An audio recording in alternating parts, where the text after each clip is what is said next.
Hello, friends. Okay, so I just made a new palette. Watch some of my previous videos where I show you how to make these palettes because it's super fun. Cute little vintage tin. How about this one? Hello. I just purchased these new watercolors. They are called super granulating watercolors. They're incredible. And so we're gonna get a little bit of fall on today with the super granulating watercolors. So pumpkins, flowers. You want to paint with me? Come on, let's go.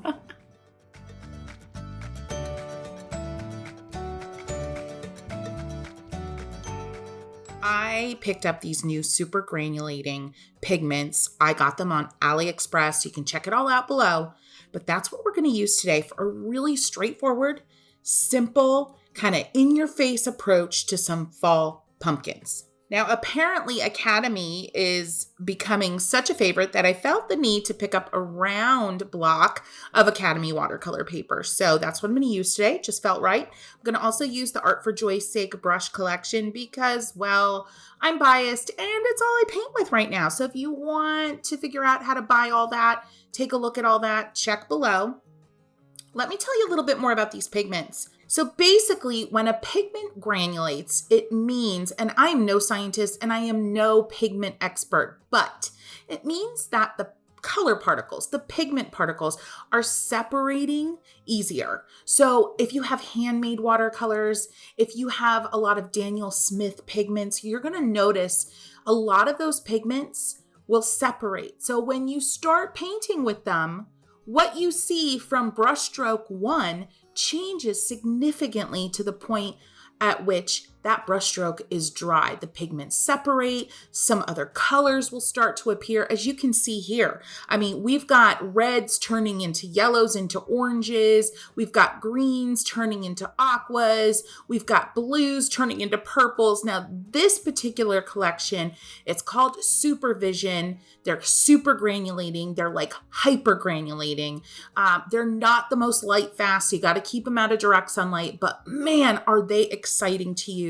And I love having a set like this on hand that's super experimental, super just for fun, but really sparks your desire to just create art for joy's sake. So let's take a look at this particular palette I'm using. There's 10 pigments.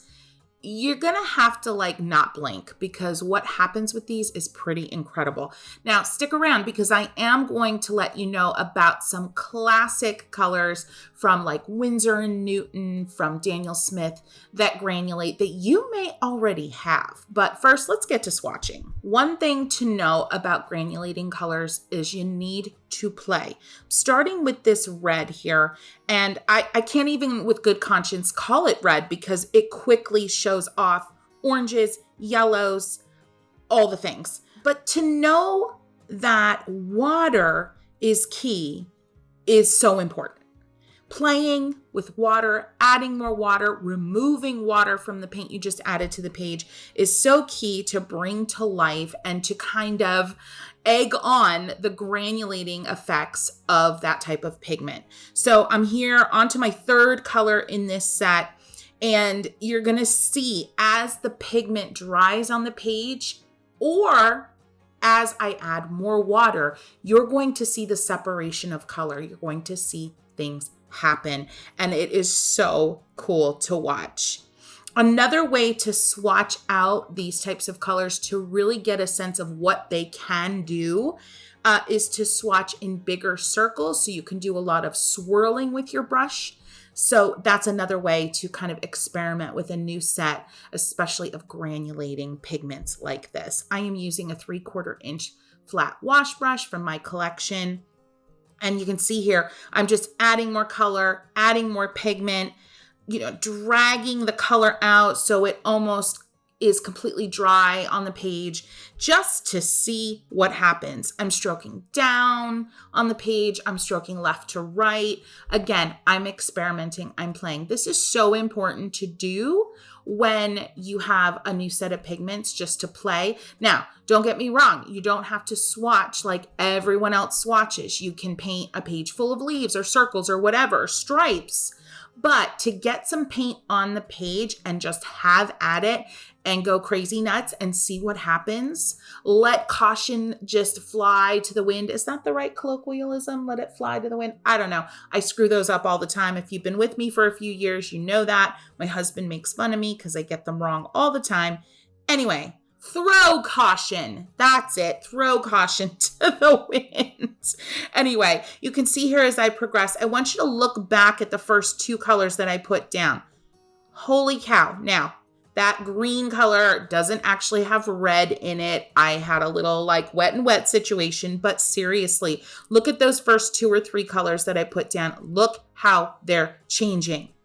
These are from one tube, friends, one tube. So all that red and yellow and orange, one tube. I can't get over these. They're incredible. I'm definitely a big fan of having something like this in your arsenal, so to speak, even if it's just one tube. Now, let's take a look at some of the better known brands that granulate. You very well may have them. And honestly, some naturally occurring, some natural pigments granulate just naturally. I'm saying naturally a lot. So again, you may have them in your arsenal already. Let's take a look. Okay, here is a look at some other well-known colors that naturally granulate. Any French ultramarine, a Prussian blue, cerulean blue, or a lapis lazuli, raw sienna, burnt sienna, Payne's gray. These are just a few. So go ahead and look in your art supplies and see if you have them. Now, 2 of my favorites specifically from Daniel Smith are Cascade Green and Moonglow. Oh yeah, look at them. They're incredible. All right, moving on. So yeah, we're going to do some pumpkins, friends. This is a limited palette. I've got 10 colors. And we're going to do 3 pumpkins, some flowers, some greenery. It's going to be super fast. If you've got 10 minutes, you've got time for this. So let's make some art for joy's sake. I'm going to start with my 1/2-inch dagger, and I'm going to go into that gorgeous red, and I'm going to make a C, a shallow C, adding some water to my brush, going on the other side and mirroring that, and just kind of fill in lightly. Let the pigment do what it wants to do. And you've got a wonky oval. Now a backward C, right next door to the right of your oval, and kind of drag down the brush, twist and lift to a point. And you're going to make another C on the other side and just shape as you go. Make sure you have a good amount of water on your brush. And again, let that pigment just play. Let it do what it wants to do. Reload, add water as you feel the need, and just continue to add forward-facing C's and backward C's on the left or right of your original oval. And you can see your pumpkin already starting to appear. Little trick here, don't have your downstrokes that the ends of them meet at the same spot at the bottom of your pumpkin. You want that bumpy, kind of uneven feel at the bottom of your pumpkin. That's just going to give it a more natural feel. I'm going to repeat this process with one of the greens from this set. Friends, if you don't have this granulating set of watercolors, don't worry. Use what you have. Don't worry if they're granulating or not. I just wanted to add a little fun extra flair to this video, so I'm talking about granulating, but you don't have to use them. All right. So I'm doing a light green pumpkin here with some undertones of blue. And same thing, start with a wonky oval in the middle and some C's on either side. And that is how we shape a pumpkin. I'm going ahead here with kind of a dusty blue, purpley pumpkin. And notice each of my pumpkins are different sizes. So the orange is kind of my focal point. It's where my eye goes first. The green is definitely going to end up being the smallest. And then we've got this dusty, purpley gray pumpkin. It's going to be a little bit larger. You can continue to add more C's on either side of your original oval to continue to expand and make your pumpkin larger. You know it, I smudged this page, but you're going to see later on how I fix this. I like to keep it real. I could edit this out, but I'm not going to, because I want you to know that I smudge just like you smudge. Stuff happens, friends. It happens. And there's always a way to make it go away, to cover it up, and to forget it ever happened. All right, going back into this orange pumpkin. Now, can I call it orange? Because right before your eyes, it's turning red and yellow and all the things. But anyway, moving on to the stem. Right now, I'm still using that 1/2-inch dagger, friends, more so the tip or the point of the dagger brush, and I'm doing a few upstrokes and downstrokes. See how I change the angle of that brush to get a different feel to create this stem. And I'm just creating a series of strokes, one right next to the other, some taller, some shorter, some curved, some straight, to create that stem. All right. Now, getting into it with the famous cat's tongue. The cat's tongue brush is the one that so many have had questions about as my brush collection came out. And I'm going to dab and lift and rotate. Dab, lift, and rotate. Change the angle. See that right there of the brush? Dab, lift, and rotate. And you have a simple kind of one-stroke style flower. Remember, this is a limited palette. So yes, my flowers are blue. It is what it is. It felt like the right decision given the colors that I have. Now, some of these flowers are a side view. So I've only got like 3 or 4 petals showing. It's all good. And I'm moving around the composition. And I kind of want to get that feel like that these pumpkins are sitting on top of greenery and flowers. So they're kind of peeking out, the flowers that is, from the pumpkins. So I'm not always going to show the entire full flower. Still using the cat's tongue, press, drag, and lift, press, drag, and lift. Even add a little twirl. You saw that twirl there. Press, drag, and lift, a little twist and twirl, and you've got some leaves. I love this cat's tongue. It's a stiffer brush. It's great for texture, but it's also great for fast and easy one-stroke style marks that can come in handy so often. Okay, I want to give you a closer look here at the press and lift, press and lift, press and lift, and you've got a little simple vine. Press, drag, and lift a little bit. So if you press and lift, you're going to get a shorter leaf or a shorter mark. If you press and drag a little bit before you lift, you're going to get a longer mark. There's that press, drag, and lift, press, drag, and lift. And just watch how I'm changing the angle of that cat's tongue back and forth. It's almost like a subtle V shape with those 2 marks that I'm making. Gorgeous. Love that. You want to see other ways that I've used this cat's tongue brush and the other brushes from this collection? You're going to want to check out this video. Gives you a good overview of the brushes, my collection, how it came to be, and how to use them in different scenarios. So check it out. Continuing on to create more leafy moments here. I love creating a sense of direction with my greens. And so you'll see I'm kind of curving those marks as I paint them. So I'm creating that movement in the composition.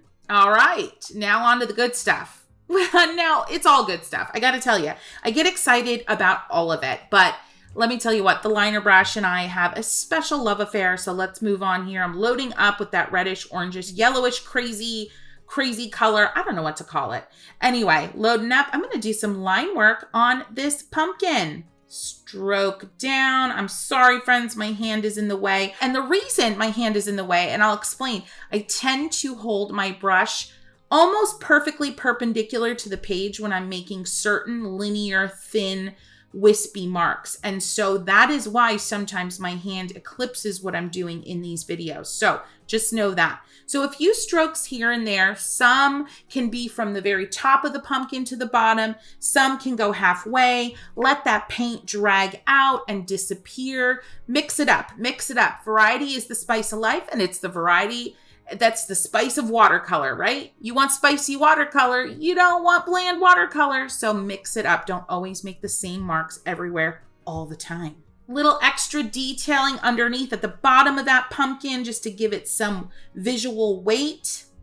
You can use a darker color down there. You can mix a little bit of blue with your orange or your red, or just go right in with a more intense layer of detailing with reds and oranges. I'm going to go ahead and do the same kind of effect to these other pumpkins. I've got a little bit of a darker green, and I'm going in onto this green pumpkin. Yes, I know it's probably more of a gourd, but you know, don't hold me to it.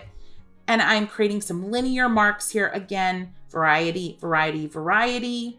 Make sure to let those linear marks kind of bow out. What do I mean by that? You don't want them to be straight up and down. That's not going to feel curved. That's going to feel more like a column. But you want those linear marks to follow the contour of the pumpkin that you've already painted.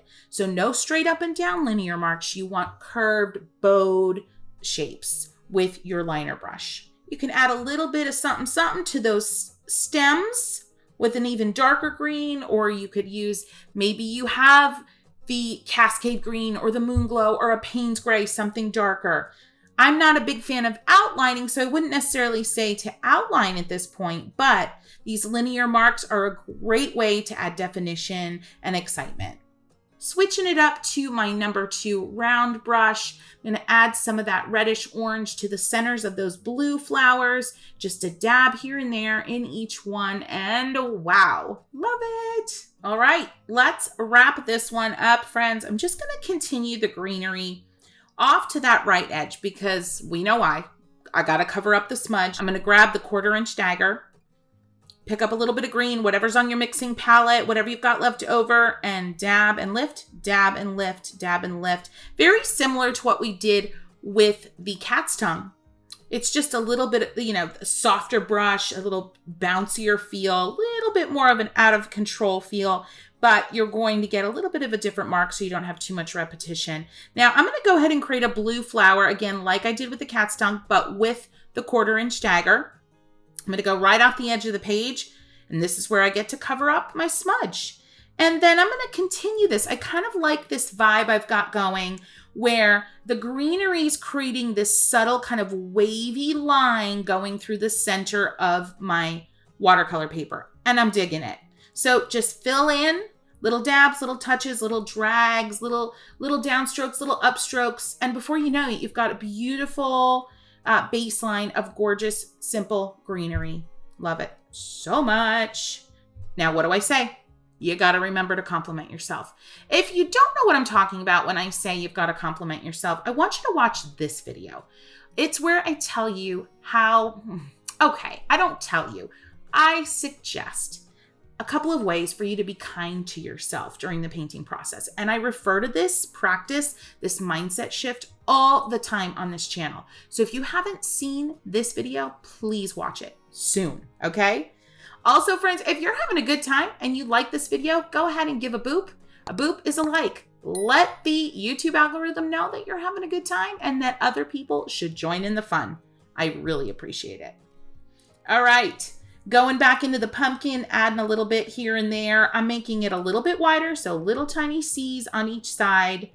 It's a squat little strangely shaped pumpkin, and I love it so much. I'm still feeling like it needs a little something, something. A little bit of darkness, a little more darkness underneath that main focal point pumpkin, which is the orange one. Another flower maybe. Take a moment, take a breath, step back, take a looky-loo, see what you want to do. There's nothing wrong with catching your breath, which I have to do so much because I talk really fast. I'm going back to the liner brush, friends, adding some textury moments. Remember this, not every moment in your painting needs to be about creating realism or making something look like something. The moments that you create in your painting can create definition. They can create excitement. They can create movement. You don't always have to be translating brushstrokes into some particular thing. So I'm just adding some wispy lines here along my leaves just to give some more definition. Are they vines? Maybe. Are they ivy? Maybe. I don't need to define it, but I'm adding definition. Going back to that number 2 brush, going to add some more of those orangey red centers as needed. And when you just feel like your painting needs that little something, something, I want you to do some spatter. And you're just going to get a lot of pigment and a lot of water on one brush and tap it gently or not so gently on another brush and see what happens. Now notice I'm only doing this crazy spatter in one spot because spatter travels. I'm letting it travel. I could cover up parts of this paper so it didn't travel and get everywhere as much as it has, but I'm okay with a little bit of traveling today. But notice I've got that spatter kind of localized so it's not too crazy. This is it, friends. I'm really excited about this one. So before fall's over, y'all, I want you to go ahead and paint these pumpkins and these flowers. Have fun with it. And don't forget, my comments are an open door. You ask questions and I don't give you just a short answer or a thanks so much, hi and bye. I give you a full in-depth answer. So hit me up with those questions. And until next time, friends, you know what I'm going to say. Happy painting.